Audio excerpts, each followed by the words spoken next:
जय Hind students, welcome back again. This is Divyanshu Pandey और आज के सेशन में हम ये जानेंगे कि इंडियन एयरफोर्स के पायलट डिफरेंट टाइप्स के कौन से विंग बैचेस आपके वियर किया करते हैं। आप सभी डिफेंस एस्पिरेंट्स के मन में हमेशा एक क्वेश्चन रहता है कि हमारे इंडियन एयरफोर्स के पायलट्स अपने यूनिफॉर्म में आपके डिफरेंट टाइप्स के जितने भी बैचेस वियर करते हैं उनकी इंपॉर्टेंस क्या है। तो उनकी इंपॉर्टेंस आज के सेशन में हम जानेंगे। तो चलिए शुरुआत कर लेते हैं आज की इस क्लास की। जैसा कि हम सभी जानते हैं कि इंडियन एयरफोर्स वर्ल्ड की थर्ड स्ट्रॉन्गेस्ट एयरफोर्स है और इनकी फॉर्मेशन 8 अक्टूबर 1932 को आपकी की गई थी। साथ ही साथ हमारे इंडियन एयरफोर्स किसी भी एरियल वॉरफेयर में हमारे देश को प्रोटेक्ट करने के लिए प्रतिबद्ध हमेशा रहती है। और अभी इनका एक मोनोग्राम आप देख पा रहे हो जिसको हम आपका लोगो भी कहा करते हैं, जिसमें सबसे ऊपर नेशनल एम्बलम यानी कि भारत का राष्ट्रीय चिन्ह आपका लॉयन इसमें लगा हुआ है, सर्कल में भारतीय वायुसेना और नीचे आपका नभ स्पर्शम दीप्तम लिखा है। तो ये हमारे इंडियन एयरफोर्स का ऑफिशियल लोगो है।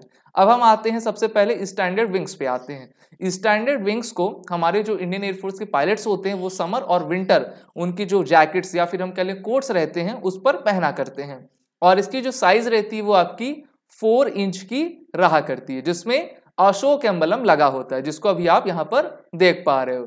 तो विंटर और समर कोट्स में दोनों में ही इसको वियर किया जाता है। अगला हमारा आता है gold Boolean Indian air force wing. तो देखिए ये आपका 3 इंचेस वाइड रहता है और इसको भी जो है मेस डिनर जैकेट्स में आपका लगाया जाता है, यानी कि मेस डिनर जैकेट्स में ये 3 इंच का ये लोगो या फिर हम कह लें मोनोग्राम इसको होल्ड करते हैं हमारे इंडियन एयरफोर्स के जितने भी पायलट्स होते हैं। अगला है सीडी इंडियन एयरफोर्स विंग। तो देखिए pilots put this wings on their flying ओवरऑल्स। For many pilots, these are the preferred wings above standard silk wings. Okay? तो यहाँ पर स्टैंडर्ड सिल्क विंग्स इसको कहा जाता है और ज्यादातर पायलट्स इसी को आपका हमेशा लगाए रहते हैं। अगला है इंडियन एयरफोर्स पायलट बैच। तो सबसे इंपॉर्टेंट 3.2 mm का इसमें आपका एक हम कह सकते हैं कि नेशनल एम्बलम इसमें लगा होता है। ओके, और इनको कॉटन थ्रेड से आपके स्टिच किया जाता है जिससे कि हमारे इंडियन एयरफोर्स कि जितने भी ऑफिसर्स हैं इसको आपके वियर कर सकें इस बैच को। अगला है इंडियन एयरफोर्स नेविगेटर्स बैच। तो नेविगेशन डिपार्टमेंट भी हमारे इंडियन एयरफोर्स में रहता है। तो जितने हमारे ऑफिसर्स इंडियन एयरफोर्स के नेविगेशन ब्रांच में होते हैं तो वो इस टाइप का विंग होल्ड करते हैं, जहां पर इसमें कैपिटल एन लिखा होता है, कैपिटल एन के ऊपर नेशनल एम्बलम और यहाँ पर आपका विंग रहता है। तो ये जब भी आप देखो कोई ऑफिसर आपका एन बैच पे लगाया है समझ लीजिए कि वो इंडियन एयरफोर्स के नेविगेटर डिपार्टमेंट से ब्रांच से रिलेटेड है। अगला है बैच फॉर इंडियन एयरफोर्स सिग्नलर, यानी कि सिग्नल पे, ठीक है, सिग्नल डिपार्टमेंट जैसे आर्मी में होता है वैसे ही आपके एयरफोर्स में होता है। तो इस बैच में आपका सिर्फ एस लगा होता है और ये बैच डिट्टो आपके नेविगेटर की तरह ही होता है। अगला है फ्लाइट इंजीनियर्स का। तो फ्लाइट इंजीनियर्स यानी कि इसमें आपका कैपिटल ई लगा रहेगा। तो आप समझ लीजिए कि फ्लाइट इंजीनियर्स वालों का जो बैच है वो कुछ इस प्रकार से आपको दिखेगा।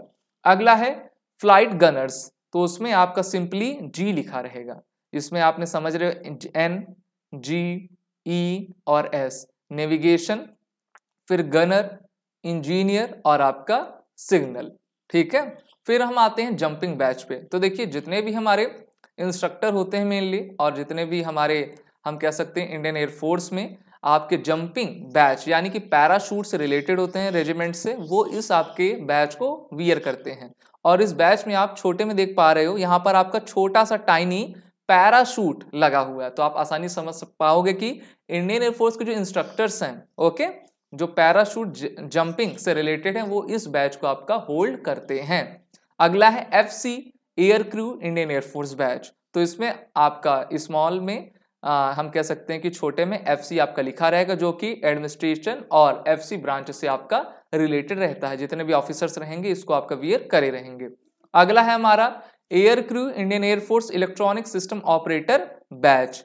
कैपिटल L से आपका इसका सिंबल लगा रहेगा। जैसे ही आपका नेविगेटर वाला होता है उसी प्रकार से ये भी रहता है ना। एयरफोर्स की जो इंजीनियर्स हम कह सकते हैं कि इलेक्ट्रॉनिक्स ब्रांच है उनमें आपका ये L लगा रहेगा। अगला है batch for Indian air force controllers, ठीक है, जो कंट्रोलर डिपार्टमेंट के होंगे। तो एक आपका ईगल रहेगा, ईगल ने जो है आपका पैर में कुछ पकड़ा हुआ है, ठीक है, जो कि आपको दिखाता है कि it will be mounted on black superfine woollen cloth that extend past the stitching and it will embroidered with silk white thread.